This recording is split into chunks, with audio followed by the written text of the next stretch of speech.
Facebook has taken down a massive Iran-led manipulation campaign on the social media platform. That's what we're discussing in this edition of Inside AB. I'm Bernd Debusmann, and I'm here with Shruthi Nair. So, Shruthi, exactly what happened? Can you tell us more?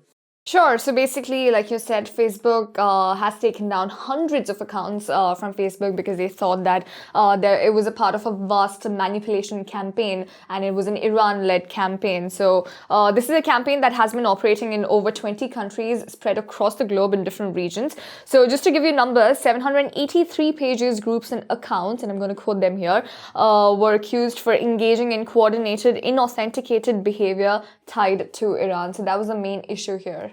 So what exactly was the campaign about? What were they hoping to get out of it? To put it simply, the campaign was about promoting Iranian interests. So they did a number of things just to propagate the entire campaign, which is they created a number of fake Facebook or Instagram identities as residents of those nations. So you'd see people from all of these 20 countries having their own accounts. But the content was obviously very suspicious, which is why Facebook started this whole investigation on it. So I'm just again going to quote the Facebook spokesperson who said this in a press briefing that was held recently. We can prove that this is content emanating from Iran, controlled by actors in Iran, and most of the content is reposted from Iran state media. So this was one of their main reasons why they actually went on to investigate, but there were a number of other proofs that led to this.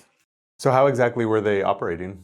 Like I mentioned earlier, they created a number of accounts. So the people behind this activity coordinated with each other through all of these fake accounts that were created. And they would post news stories from Iran, supporting Iran. And there was obviously propaganda, which would be seen on the website and on the social media. So Iranian state media is reporting on topics ranging from Israel, Palestine, Syria war, etc. They were all put and promoted vastly by all of these people, all of these fake accounts.